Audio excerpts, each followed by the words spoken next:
Welcome to healthy ಬೇಕ್ and cook. ನಾನಿಲ್ಲಿ ವಿಡಿಯೋದಲ್ಲಿ ನಿಮಗೆ ಆ್ಯಪಲ್ ಕ್ರಿಸ್ಪ್ ಅಂತ ಒಂದು ಡೆಸರ್ಟ್ನ ಮಾಡೋದು ಹೇಗೆ ಅಂತ ತೋರಿಸ್ತೀನಿ. ಎಷ್ಟು ಸೂಪರ್ ಆಗಿರುತ್ತೆ ಅಂತ ಹೇಳಿದರೆ, ಆ್ಯಪಲ್ ಕ್ರಿಸ್ಪ್ ಅಂತ ಕಡಿಮೆ ಇಂಗ್ರೀಡಿಯೆಂಟ್ಸಲ್ಲಿ ಟೇಸ್ಟಿಯಾಗಿರೋಂಥ ಒಂದು ಇದನ್ನು ಡೆಸರ್ಟ್ನ ಮಾಡ್ಕೋಬೋದು.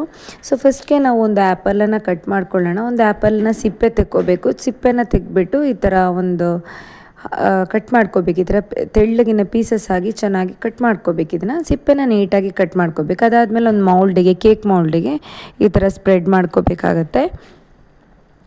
ನೀಟಾಗಿ ಈ ಥರ ಸ್ಪ್ರೆಡ್ ಮಾಡ್ಕೋಬೇಕು. ಸ್ಪ್ರೆಡ್ ಮಾಡಿಕೊಂಡು ಅದಾದಮೇಲೆ ನಾವು ಅದಕ್ಕೆ ಚಕ್ಕೆ ಪುಡಿನ ನಾವು ಈ ಥರ ಮಾಡ್ಕೋಬೇಕಾಗತ್ತೆ. ಅದಾದಮೇಲೆ ಚಕ್ಕೆ ಪುಡಿ ಮಿಕ್ಸ್ ಮಾಡಿ ಒಂದು ಸ್ವಲ್ಪ ನೀರು ಹಾಕ್ಕೋಬೇಕು. ಒಂದು 1/4 ಕಪ್ ಆಗುವಷ್ಟು. ಒಂದು ಪಾತ್ರೆಗೆ ತುಪ್ಪ ಹಾಕ್ಕೊಂಡಿದ್ದೀನಿ. ಒಂದು 2-3 ಸ್ಪೂನ್ ಫಸ್ಟಿಗೆ ಹಾಕ್ಕೊಂಡಿದ್ದೀನಿ. ಅದಾದಮೇಲೆ ನಾನು ಇದಕ್ಕೆ ಬೆಲ್ಲ ಹಾಕ್ಕೊಳ್ತಿದ್ದೀನಿ. ನಮ್ಮ ಸಿಹಿಗೆ ಅನುಗುಣವಾಗಿ ಬೆಲ್ಲನ ಹಾಕ್ಕೊಳ್ಳೋ ಅಂಥದ್ದು. ಬೆಲ್ಲನ ಹಾಕ್ಕೊಂಡು ಆದಮೇಲೆ ನೆಕ್ಸ್ಟ್ ಈ ಥರ ಮಿಕ್ಸ್ ಮಾಡ್ಕೋಬೇಕು. ಅಂದರೆ ಬೀಟ್ ಮಾಡಿಕೊಂಡ್ರೂ ಪರವಾಗಿಲ್ಲ, ಬೀಟರಲ್ಲಿ ಇದ್ದರೆ ಬೀಟರ್ ಮಾಡ್ಕೊಳ್ಬೋದು. ನಾನು ಸ್ವಲ್ಪನೇ ಮಾಡ್ತಿರೋದ್ರಿಂದ ಕೈಯಲ್ಲೇ ಬೀಟ್ ಮಾಡ್ಕೊತಾ ಇದ್ದೀನಿ. ಸ್ವಲ್ಪ ಜಾಸ್ತಿ ಇದ್ದರೆ ಬೀಟರಲ್ಲಿ ಮಾಡ್ಕೋಬೋದು. ಸೊ ತುಪ್ಪ ಮತ್ತು ಬೆಲ್ಲ ಹೊಂದ್ಕೊಳ್ಳುತ್ತೆ. ಇನ್ನೊಂದು ಸ್ವಲ್ಪ ತುಪ್ಪ ಬೇಕು ಅಂತ ಅನ್ನಿಸ್ತು, ಹಾಗಾಗಿ ತುಪ್ಪ ಹಾಕ್ಕೊಂಡೆ. ಮತ್ತು ಬೀಟ್ ಮಾಡ್ಕೊತಾ ಇದ್ದೀನಿ. ಚೆನ್ನಾಗಿ ಬೀಟ್ ಆದಮೇಲೆ 1 ಕಪ್ ಆಗುವಷ್ಟು ಗೋಧಿ ಹಿಟ್ಟು, ಚಿಟಿಕೆ ಉಪ್ಪು ಹಾಕ್ಕೊಂಡಿದ್ದೀನಿ. ಮತ್ತು ಮಿಕ್ಸ್ ಮಾಡ್ಕೊತಾ ಇದ್ದೀನಿ. ಚೆನ್ನಾಗಿ ಮಿಕ್ಸ್ ಮಾಡಿಕೊಂಡು ಇದು ಈ ಥರ ಚೆನ್ನಾಗಿ ಮಿಕ್ಸ್ ಆಗಬೇಕಿದು. ಸ್ವಲ್ಪ ತುಂಬ ತೆಳ್ಳಗೆ ಬೇಡ, ಕೇಕ್ ಹಿಟ್ಟಿನ ಹದಕ್ಕೆಲ್ಲ ಬೇಡ. ಮತ್ತೊಂದು ಸ್ವಲ್ಪ ಗೋಧಿ ಹಿಟ್ಟನ್ನು ಹಾಕ್ಕೊಂಡಿದ್ದೀನಿ. ಸ್ವಲ್ಪ ಗಟ್ಟಿಯಾಗಿ ಬೇಕಾಗುತ್ತೆ, ತುಂಬ ತೆಳ್ಳಗೆ ಬೇಡ. ಹಾಗಾಗಿ ಮತ್ತೊಂದು ಸ್ವಲ್ಪ ಗೋಧಿ ಹಿಟ್ಟನ್ನು ಹಾಕ್ಕೊಂಡಿದ್ದೀನಿ. ಚೆನ್ನಾಗಿ ಈ ಥರ ಮಾಡಿದ್ಮೇಲೆ ಕೈಯಲ್ಲಿ ಇದೊಂಥರ ಉದುರಾಗಿ ಬರಬೇಕಿದು.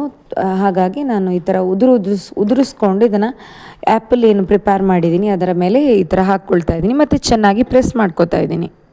ಚೆನ್ನಾಗಿ ಪ್ರೆಸ್ ಮಾಡ್ಕೋಬೇಕು ಈ ಥರ. ಅದಾದಮೇಲೆ ನಾವು ಒಂದು ಇದರಲ್ಲಿ ಫಸ್ಟಿಗೆ ಇದನ್ನು ಬೇಕಿಗೆ ಇಡಬೇಕು. ಒಂದು 180 ಡಿಗ್ರಿಯಲ್ಲಿ ಒಂದು 15 ಮಿನಿಟ್ಸ್. ಬೆಲ್ಲದ ಪುಡಿ ಹಾಗೆ ಒಂದು ಸ್ವಲ್ಪ ವೆನಿಲಾ ಎಸೆನ್ಸ್ ಹಾಕಿ ಈ ಥರ ಮಿಕ್ಸ್ ಮಾಡ್ಕೋಬೇಕು. ಸ್ವಲ್ಪ ಕೋಕೋ ಪೌಡರ್ ಕೂಡ ಹಾಕ್ಕೊಂಡಿದ್ದೀನಿ. ಇದಕ್ಕೆ ಒಂದು ಸಿರಪ್ನ ಮಾಡ್ಕೋಬೇಕು.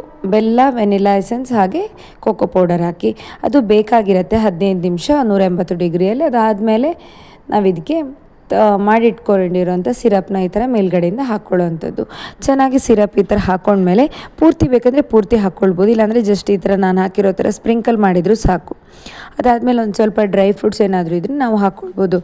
ನಮ್ಮ ಆಯ್ಕೆಯ ಡ್ರೈ ಫ್ರೂಟ್ಸ್ ಯಾವ್ದು ಕೂಡ ಹಾಕ್ಕೊಳ್ಬೋದು. ಗೋಡಂಬಿ, ಬಾದಾಮಿ, ಪಿಸ್ತಾ ಯಾವ್ದು ಬೇಕಾದರೂ ಯೂಸ್ ಮಾಡ್ಕೊಬೋದು. ನಾನು ಗೋಡಂಬಿನ ಹಾಕ್ಕೊಂಡಿದ್ದೀನಿ. ಸೊ ಅದಾದಮೇಲೆ ತಣ್ಣಗಾದ್ಮೇಲೆ ಅದನ್ನು ಕಟ್ ಮಾಡಿಕೊಂಡು ತಿಂತಾಯಿದ್ರೆ ಸೂಪರಾಗಿರುತ್ತೆ. ಆ್ಯಪಲ್ ಕ್ರಿಸ್ಪ್ ಅಂತ ಹೇಳುವಂಥ ಒಂದು ರೆಸಿಪಿ ತುಂಬಾ ಚೆನ್ನಾಗಿರುತ್ತೆ. ನೀವು ಇದನ್ನು ಖಂಡಿತ ಟ್ರೈ ಮಾಡಿ. ಸೊ ಹೇಗನ್ನಿಸ್ತು ಅಂತ ನನಗೆ ಕಮೆಂಟ್ ಸೆಕ್ಷನಲ್ಲಿ ತಿಳಿಸಿ. ನೀವು ಇದನ್ನು ಟ್ರೈ ಮಾಡಿ ಹೇಗನ್ನಿಸ್ತು ಅಂತ ಹೇಳಿ. ಸೊ ಮುಂದಿನ ಒಂದು ಒಳ್ಳೆ ಹೆಲ್ದಿ ರೆಸಿಪಿ ಜೊತೆ ನಾನು ನಿಮಗೆ ಈ ವಿಡಿಯೋದಲ್ಲಿ ಸಿಗ್ತೀನಿ.